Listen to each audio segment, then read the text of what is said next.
This was a small haul week, but this week, make no mistake about it, was all about quality and not quantity. So let's see what cracked my top three comics for this week.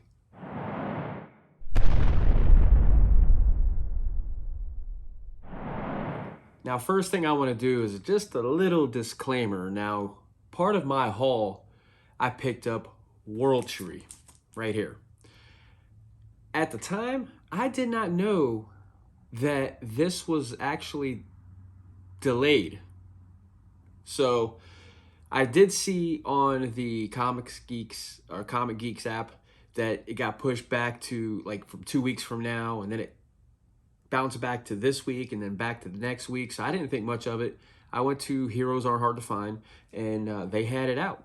Didn't think much of it. Didn't find out until after the fact, later on Wednesday, that this was actually delayed because some sort of a printing issue. Don't know what that was about. I still don't know what the printing issue is, to be honest. And honestly, I haven't looked through this much, or I haven't even read it yet. So I haven't read it yet because I didn't want to read it and kind of tie up time of reading other comics for this week. And I didn't think it would be fair to try to include it into the top three of this week. So I will read it, of course. I'm looking forward to reading this. It's a very interesting, intriguing kind of story. But I figure I'll hold off and wait until, 2 weeks from now when it's actually supposed to be released. Because from what I understand, some places, some LCSs, they got them in, like mine, like Heroes Aren't Hard to Find. Some comic shops didn't get them in. So whatever that's all about. But you know what? If you know what the printing issue is exactly, let me know, because I really haven't heard or found out what it is yet.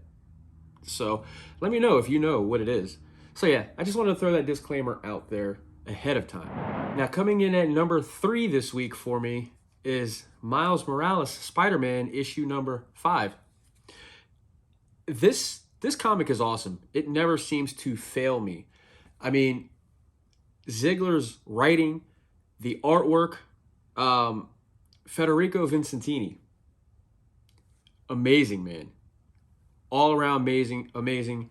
And this book, is it the end of the arc? I think it is, because Rabble, the villain, the new villain that's taking on Miles Morales, she's a beast, man. She is a freaking beast, and she's wearing Miles down. And she's coming at him with a vengeance. She's trying to take out his whole family and everybody. And Miles, he's not having it. He's struggling because she's really kind of like overpowering him. But he's hanging in there, man. And this story is something pretty cool. And I can't get it. There's this 2-page spread in here, man. Let me see if I can find it. Vincentini, man, I'm gonna tell you what. This artwork, this 2-page spread, is awesome.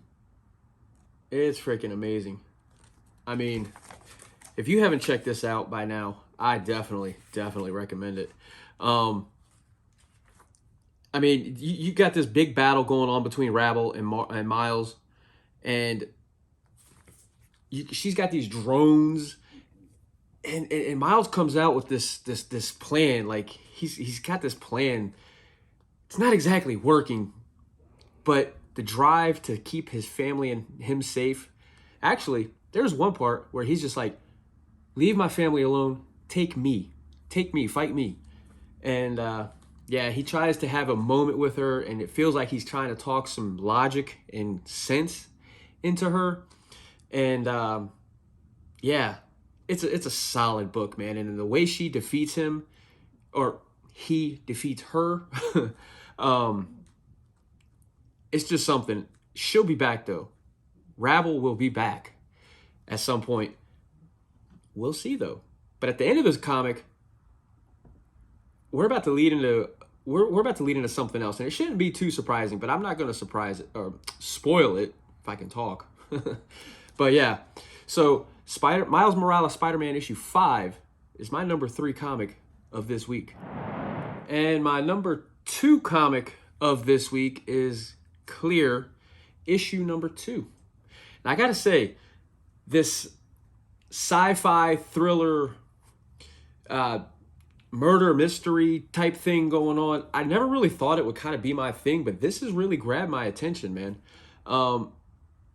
This issue, we're kind of going deeper into Dune's like investigation, or he's trying to figure out what is going on with his wife's death, because he's finding out things that he wasn't aware of. She apparently was trying to create this veil that would go like where multiple people would be able to share the veil on a much wider, broad spectrum. And even on the black market, that's not really possible. The only people that with the real capability of doing something like that maybe would be rich people, like they had the money to do it, that would have server farms that would be able to support something like that.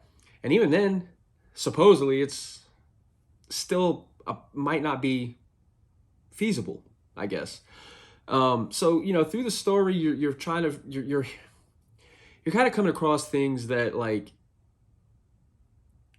he reveals that he actually had a veil at one point, and there's another kind of character that kind of comes in, but you don't really figure out who it is exactly. That kind of like chases Dunes down, and he's kind of set up for a murder because the whole scene played out, and the captain, the police chief captain, I forget his name, he ends up getting killed. Spoiler, sorry. So Dunes is kind of being set up for that, because it really wasn't him that murdered him.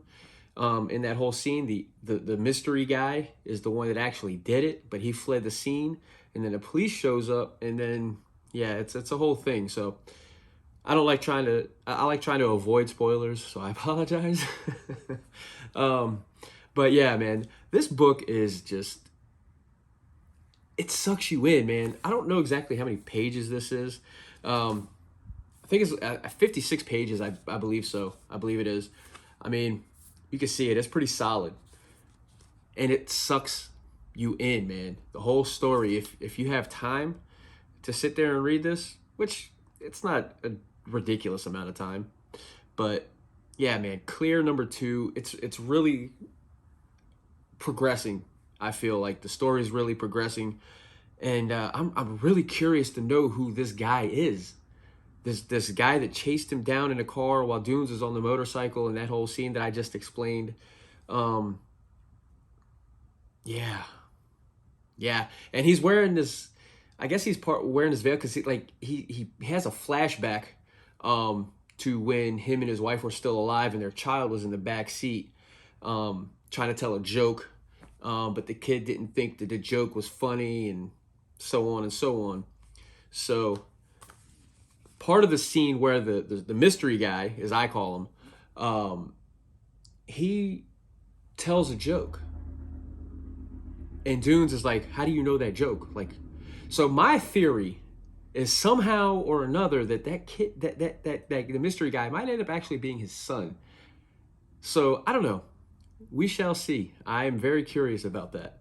So Clear number 2 is my number 2 comic of the week. Highly recommend. Check it out if you haven't. Please, before we get into my number 1 comic, I just want to say thank you for watching. And if you do like this, please like, comment, subscribe, all that good stuff. And there's also a link below. Please check that out, because my Facebook page and my Instagram page as well. Give me a follow over there.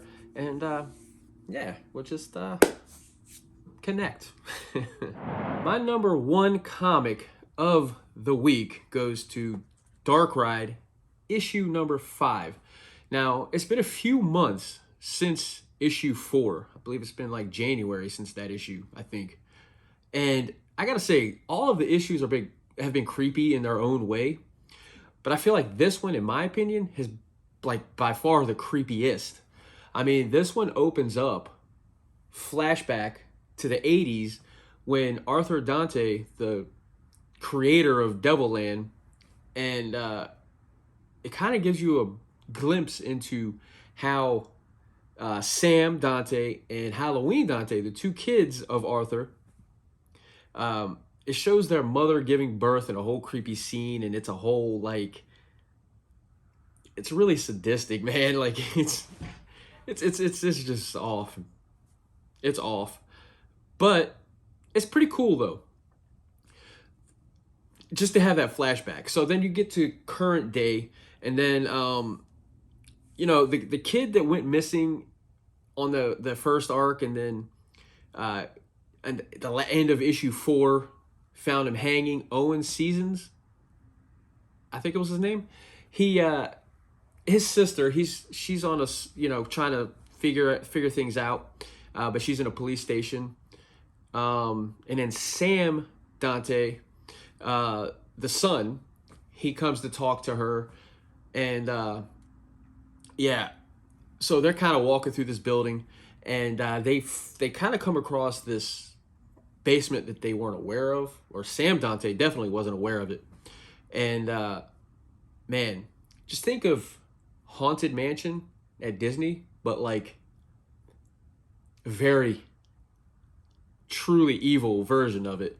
Because I gotta show, man. Like it's just creepy.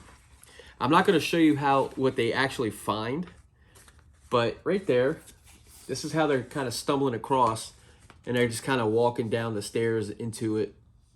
And yeah, I'm not gonna show the pages behind that, but because it'll kind of spoil. But what they find is very odd. But who they find, it's kind of a mystery, maybe. So we'll see. But Dark Ride number 5 is definitely kicking this next arc off with a bang, man. So yeah, Dark Ride issue 5 is my number 1 comic of the week, man. Jump on this if you haven't already. Man, this is good. This is good. This is good stuff right here. There you have it. That's my top 3 comics of the week. So please, like I said, like, comment, subscribe, all that good stuff. Let me know what you think of my top 3. If any of these comics were in your top 3, and if not, what were your top 3 comics for this week? So just let me know below. And yeah, you spend a lot of money on comics, so make sure you read them, because they're definitely not read themselves.